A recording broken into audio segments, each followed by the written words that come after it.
Well, it's a pleasure to be here today, everyone. And I'll tell you, after listening both to the John's overview and then Harv's last presentation, you'll think we actually coordinated some of these messages, which we didn't ahead of time.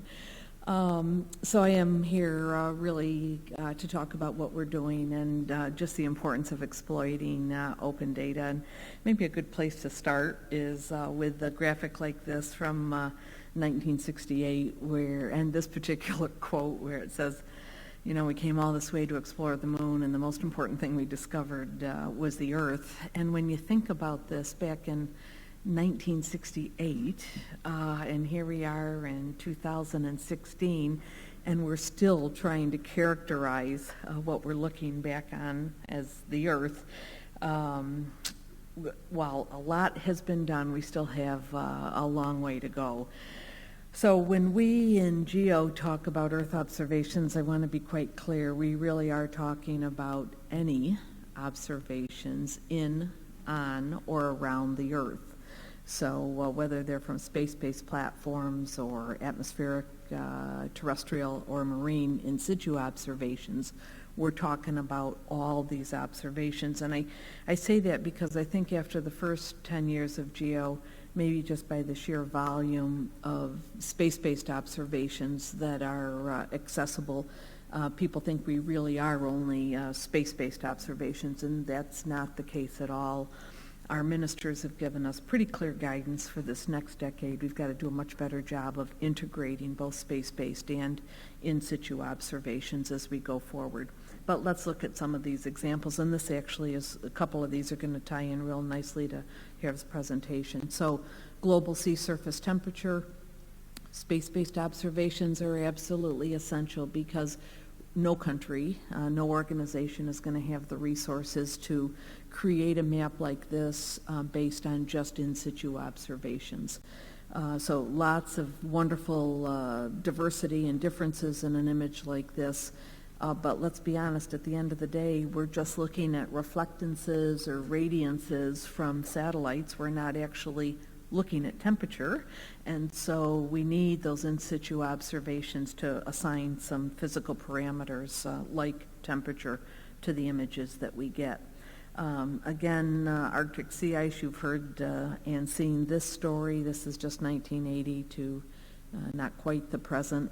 It's a downward trend. I just came out of this weekend in Reykjavik, where the former president of Iceland holds a very GEO-like meeting this weekend every year, or has for 4 years, where he brings together the private sector, governments, civil society, universities to really talk about this ecosystem that we need to better leverage if we're going to bring Earth observations to society's greatest problems. So Lake Chad, Africa, this is from a UNEP atlas titled Our Changing Environment, 1963, 1972, 1987, 2001, that may be the last one in 2001 with the lake almost gone. And so again, I think for me this ties into, again, the Sustainable Development Goals and how important the livelihood of a lake like this was for people in that particular area.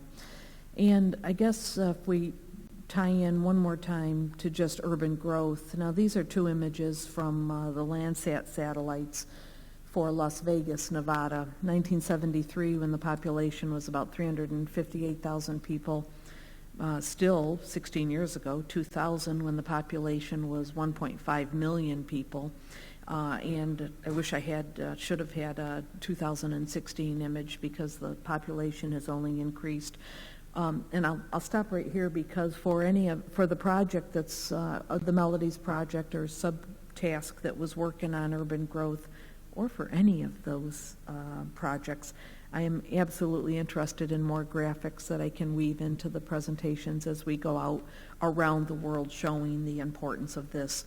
So not only did you have a physical imprint for Las Vegas, in this case for that urban growth, but there's an extraction of resources that occurs with that urban growth. Now, this isn't Las Vegas, it's an area in the Central Valley of California nearby. But look at that marker up at the top of the pole, and it said 1925, and the ground surface is at 1977. So this is an egregious example of subsidence due to groundwater extractions over that particular area. But let's look at groundwater subsidence in Las Vegas. Now this, I'm pretty sure, is from the NVSat satellite. So again, if you looked back at that collection from the SAR images for NVSat, there were really high density over California and the western United States, and it's because I happened to work at the Geological Survey at the time. We were using that data to look at groundwater subsidence and your satellites around Las Vegas. This is, the graph here is maybe 10 centimeters of subsidence from 1992 to 1996.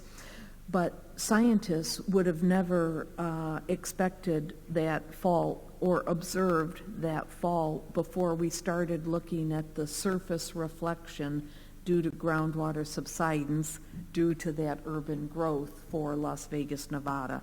So again, just phenomenal use, in this case, of a European asset. And the same thing for Tucson, Arizona. 90 millimeters of subsidence, 1992 to 1997. This happens to be around Tucson, Arizona. But again, even at 90 millimeters, there are substantial impacts to infrastructure, whether it's houses and your basements cracking. So there is, in fact, an economic cost associated with this. And I think what's important is if we did a better job of integrating these Earth observations, you can see the true relevance to society. And then maybe just a last couple examples about the importance of in situ observations. This is global atmospheric concentration, called the Keeling curve. You've probably seen this a lot from about the early 1700s out to this century. Things were relatively stable with global carbon dioxide at about 300 parts per million from early 1700s up to the first industrial revolution. Then you start looking at a slowly upward climb from the 1850s up to the 1950s. And then, of course, just a sheer explosion after 1950, after the Second World War. It wasn't until that time when a fellow by the name of David Keeling actually started collecting data, atmospheric concentrations at Mauna Loa from 1958 on, that showed this real increase. But for me, it kind of talks about what one person or one institution can do with daily measurements. And it also talks about the importance of archives, because this early data were acquired from an archive of sorts, ice core data. So as long as the ice is around to use it as an archive, you've got nice data, in this case of global carbon dioxide. But again, real important message here about human impact on the environment. So what we in GEO are about is realizing a future when decisions and actions, really for the benefit of all humankind, are informed by coordinated, comprehensive, and sustained Earth observations and information. So you can dissect each of those adjectives: coordinated, globally, or across domains; coordinate, comprehensive, again, globally, or across domains; and then sustained out into the future. And again, it puts us upstream to make sure that all of our efforts are just feeding into those decisions. So again, what I really liked about the previous presentation is you don't have to be everyone to you don't have to be everywhere, you don't have to be everyone to everybody, but you've got to get clear about what your niche space is. And so for me, this helps position GEO for where that niche area is. We are about building something called a global Earth observation system of systems. So it's these platforms aligned with the societal benefit areas, and really about the entire community integrating Earth observations across these platforms and disciplines. And so, of course, the work that's been done in this project is, in fact, helping to build this Earth observation system of systems. Our societal benefits changed from the last decade into this next decade. You will not see weather and climate on here. You saw those the first decade. The decision that the ministers made and our bodies made over the last year or so was that, particularly with climate, it underpins and is linked to every single one of these areas, from biodiversity and ecosystem sustainability, disaster resilience, all the way back around to water resources management. So there's a number of cross-cutting areas, and climate is absolutely one of those. 103 members, still have some holes on this map. Caribbean states, South America, certainly in Africa, the Middle East, and the Pacific Island states, because while we are not a UN organization, you have to, for a country, you have to be a recognized member state of the United Nations to join GEO. And I think there are maybe 194, 195 countries right now in the United Nations. So this is about half of those. But I guess for me what's important when you think about the Caribbean states or those Pacific Island states, those small island developing nations are some of the most susceptible to climate change and rising sea level. And we just really need to do a better job reaching out to them.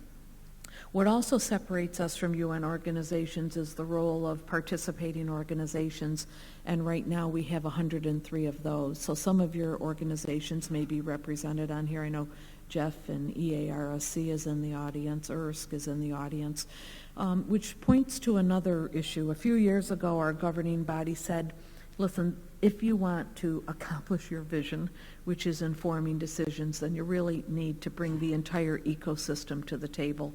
And so the role that the private sector plays is absolutely essential. Our governing body has not seen its way yet to allow individual companies to come into the governance structure of GEO, but they have permitted associations of private sector entities to come in as participating organizations. And so entities like Jeff's organization, European Association of Remote Sensing Companies, OGC to some extent, entities or associations that have largely private sector bodies can join as a participating organization. Clearly, just like in this Melodies project, the private sector is making numerous contributions to many of our projects. They just, I would argue, they don't actually have a voice in the governance structure yet. So a slide, it might be a little bit of a different construct than what you saw in the previous presentation, but I think for me the messages are the same. There are many users and providers and systems out there. There have been either systems or domains, as they're called on this graph. We try to link them into this infrastructure, although it'll be at a pretty thin infrastructure in the middle called the GEOS Common Infrastructure. There are application developers that pull information from that infrastructure, ultimately to complete that entire value chain out to users. And I think what's important is the feedback loop, and I guess have what I'd say on maybe one of your presentations from all those I'd say providers that you are pulling from in in your platform. We ought to have a complete feedback loop to those providers about where there really is data missing, so that we could go out and do a better job of targeting these providers or system owners at the bottom to continue to supplement, whether it's GEOS, whether it's Inspire, whether it was your Sentinel or Copernicus platform. I can't remember, there were 3 or 4 different systems that were mentioned on the left-hand side of your graph. So let's just call this the entire GEO community in that environment. I want to drill in a little bit on that GEOS Common Infrastructure. Obviously, it turns out it's the same image as in one of your slides, which is the banner for our website right now. We have a portal that's operated by the European Space Agency. For me, the brains, the nerve center for this entire infrastructure is something called the DAB, that Discovery, an access broker that's operated by CNR right now in Italy, a research institute, which does in fact discover any of the information that you see on the left-hand side of this graph with those logos and or country symbols. So international data providers, regional and national providers, and emerging involvement with the private sector. Now, while those private sector entities down along the bottom, Digital Globe, EOMAP, Esri, and Planet, and What Three Words, may operate on little different business models, that is, they sell their data versus making it available. In each case, they've been willing to open up their catalog for at least where data exists. So coming into the DAB, you could at least discover data that they have, or broadly and openly available data. And then just like you would have to do with any of the entities up above, which is click on a button and go to them to actually get their data, you have to do the same with any of those private sector providers. So that's the entire system as it exists right now. We were, for the first decade, trying to go out and get everyone to register their data to our standards. That didn't work very well. After 2010, we maybe had 300 resources, 100,000 in 2011. It wasn't until we went out with this discovery and access broker, the DAB philosophy, that said, you know what, you have your own QA, QC procedures, you have your own metadata standards, you have your own archive. Let's just develop apps or APIs to get the machines talking to each other. And right now, there are more than 200 million resources that are accessible, discoverable and accessible. I think now 150 providers. And it's gaining some popularity. In 2014, we had 400,000 inquiries into the infrastructure. In 2015, we had 2.5 million. And as of June this year, we had 4.2 million inquiries coming in. Now, not only people, but a lot of machine-to-machine culling of all the information that's accessible. But let's be clear, just like Uber, one of the largest rental car entities in the world, but they don't own one rental car, or Airbnb, largest hotel industry, and don't own one hotel room. I'd argue that's the same for GEO. We are one of the largest Earth observation enterprises, but we do not own one piece of data. You own that data and control all of the access rights to that information. So as Jose Miguel talked about in his presentation, our GIS implementation requires some really strong data sharing principles, full and open exchange of data, and as of a couple years ago, open by default, advocate products, data, minimum time delay, minimum cost, and preferably free of charge, or at the very least the cost of reproduction. So a year ago, we worked with CODATA, the ICSU's International Science Council entity on scientific data, and produced this report, which really walks through 6 really key reasons for broad open data: research and innovation, education, capacity development, effective governance and policy making, let's call it transparency, social welfare, and economic growth. I would also put a call out to the community right here, because while many of the case studies are European and United States, we are always looking for more case studies. So again, we'd like you to contribute to this report. It's a living document on any additional, in any one of these 6 themes where open data has in fact advanced any of these objectives.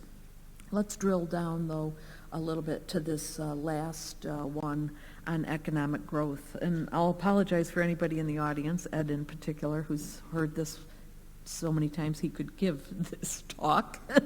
But, you know, I worked for 34 years with the Geological Survey in the United States, and the USGS managed the data policies and all the data for the Landsat satellites. So while NASA built and launched the satellites, it was operational responsibility for the satellites was turned to over to the Geological Survey.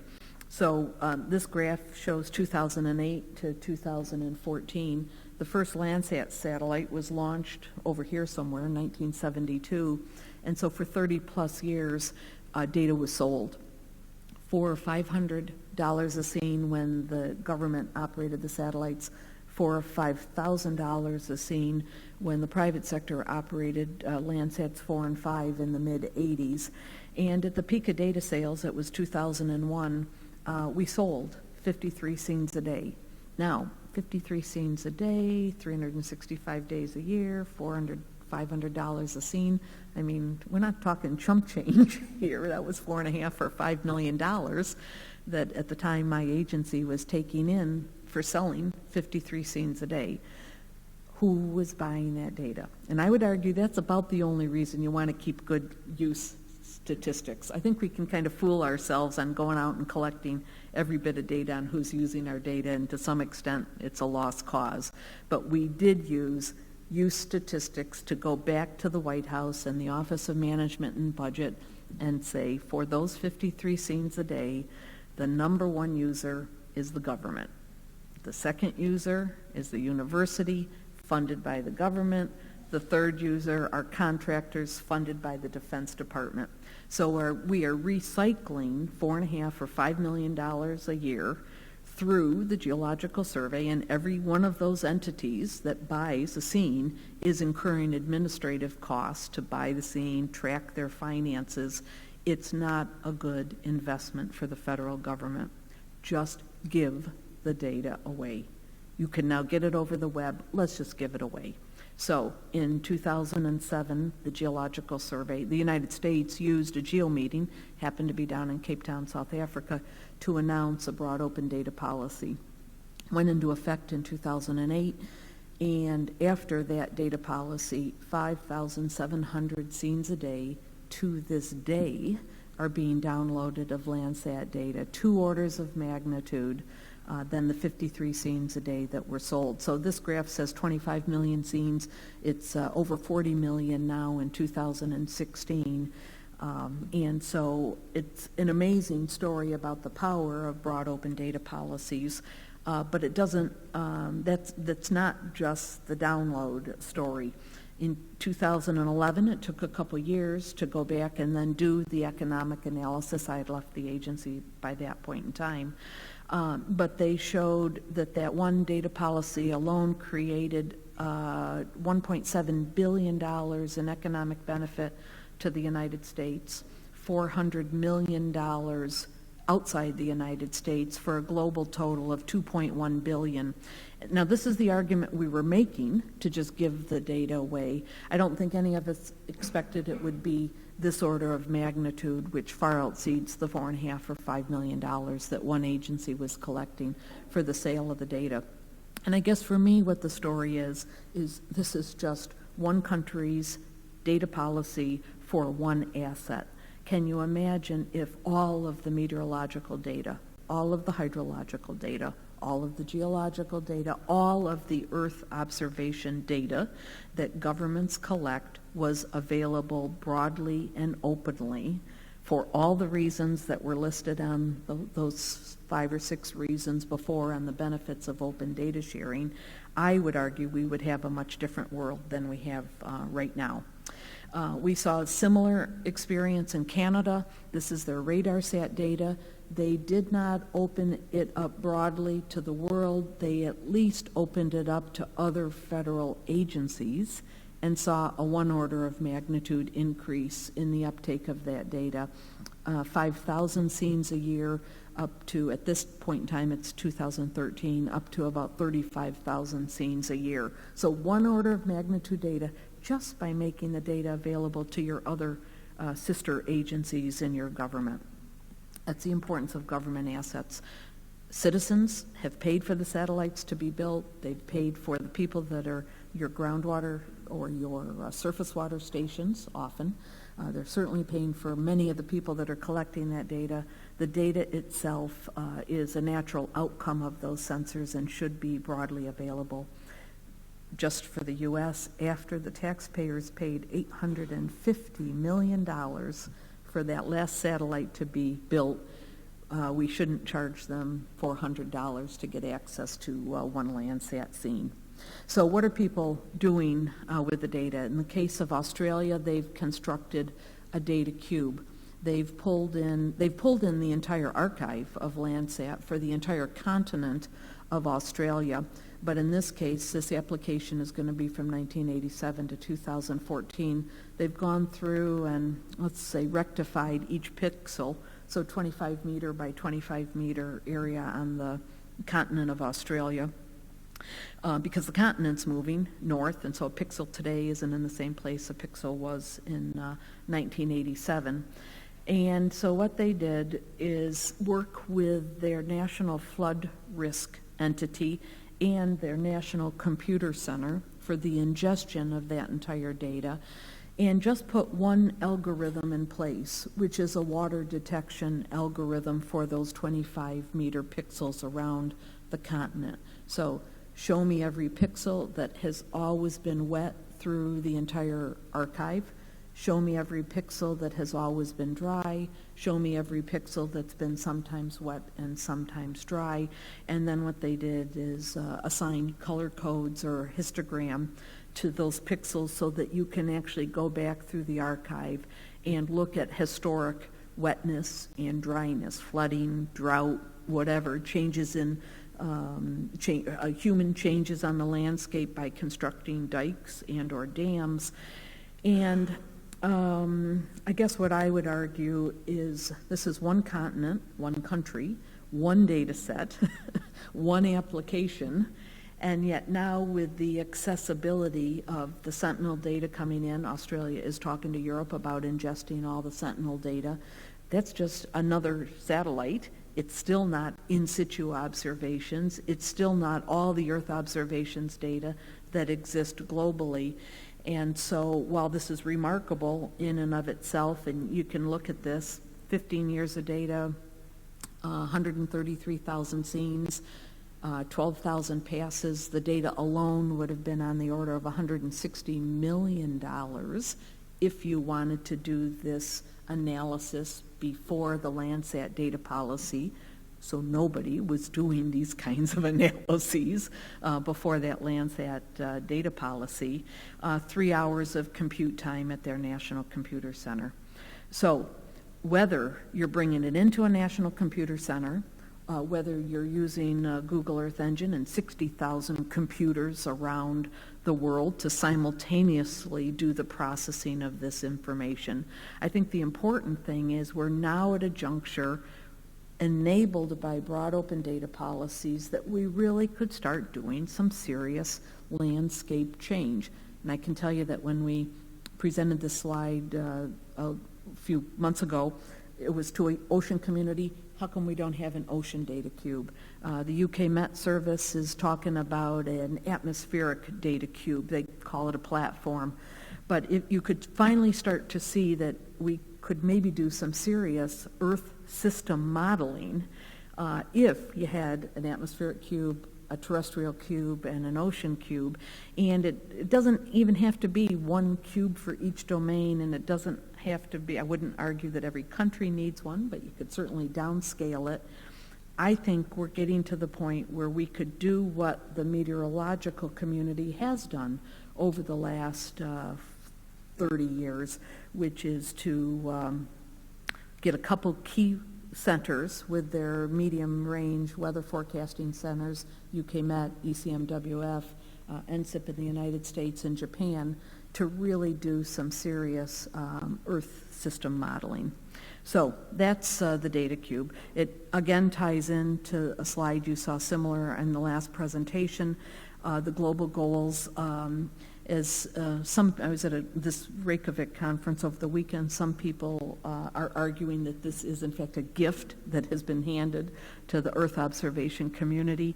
It's largely your census bureaus and statistical agencies that are going to have to be reporting progress, but we worked real hard with the UN Statistics Division in New York to get the words that are shown here underlined, which is a wide range of data, including Earth observation and geospatial information, is absolutely essential to monitoring progress on the Sustainable Development Goals. Many of your census bureaus and statistical agencies do not know the importance of Earth observations, and we've got to start strengthening that partnership at the national, regional, and I'd argue we're doing it at the international level. A graph that was put together just real quickly is data sets across the top, the goals down along the bottom, and it shows where we've got data and where we need additional data. So for this young farmer to have, in fact, a more food-secure world, Earth observation can play a very, very critical role. We've just got to make sure that we continue to advocate for broad open data policies for that to occur. We're fond of saying countries have borders, Earth observations don't, and it's time we start putting some action behind a statement like this. And then in closing, our plenary is coming up in St. Petersburg, Russia, 9 through 10 November. So I hope your country is represented and sends a good, strong delegation. I hope your organizations are represented. We will have a session on that 9th where the private sector is specifically being invited to participate in that. And so if you are in the private sector and have not received an invitation from us, please see me after this meeting. And I'll stop there. So thanks very much, everybody.